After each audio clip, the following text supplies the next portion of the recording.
6 p.m. Pakistan Standard Time. Assalamu alaikum. This is Radio Pakistan. The news read by Hassan Gilani. First, the headlines. National Assembly has passed Finance Bill with total outlay of 18,877 billion rupees for next financial year. Prime Minister has directed to hire services of professional lawyers to take up various cases relating to Federal Board of Revenue.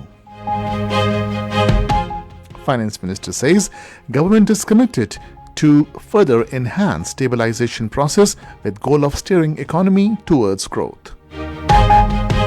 Pakistan has rejected resolution adopted by US House of Representatives terming it unsolicited interference in its domestic affairs. Interior Minister has reaffirmed Pakistan's commitment to United Nations peacekeeping efforts across the world. India has deployed more troops in Indian illegally occupied Jammu and Kashmir on pretext of providing security for Hindu pilgrims attending Amarnath Yatra. Final of ICC Men's T20 World Cup will be played between South Africa and India in Bridgetown tomorrow. And now the news in detail.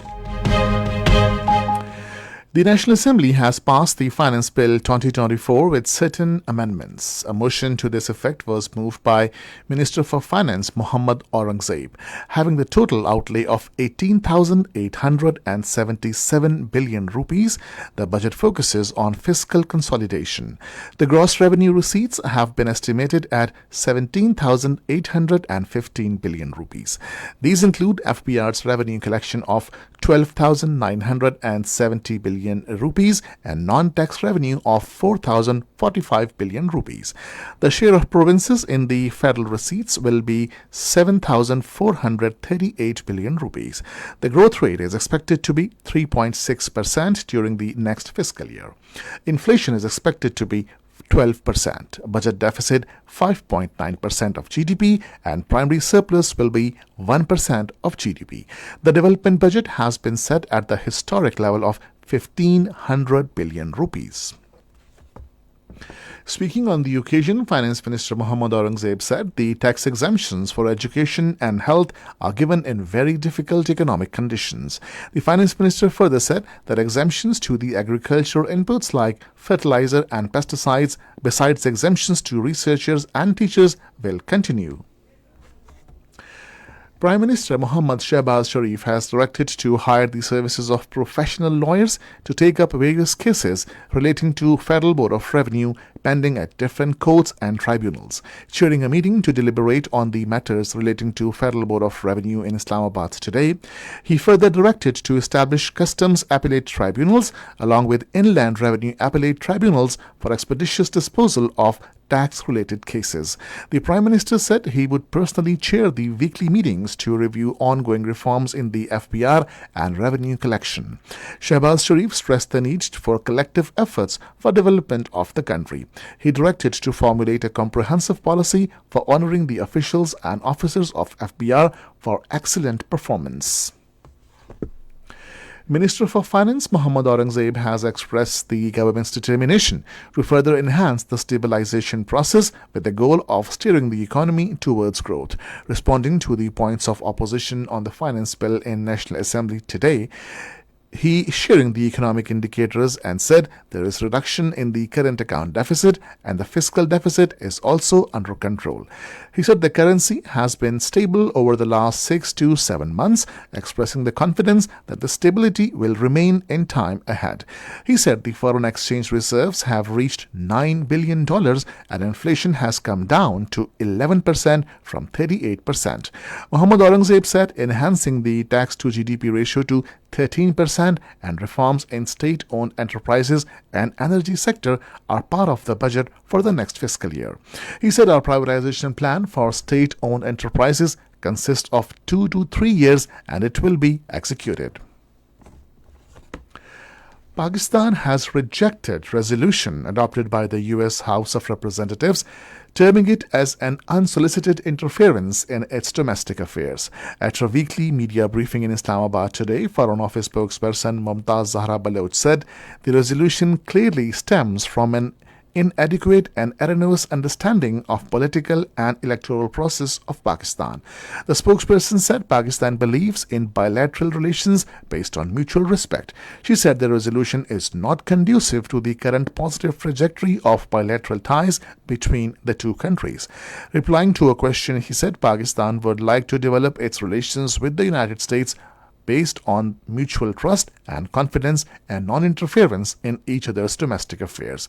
The spokesperson also expressed concern over the continued suppression of the democratic rights of Kashmiri people in Indian illegally occupied Jammu and Kashmir. Interior Minister Mohsin Naqvi has reaffirmed Pakistan's commitment to the United Nations peacekeeping efforts across the world.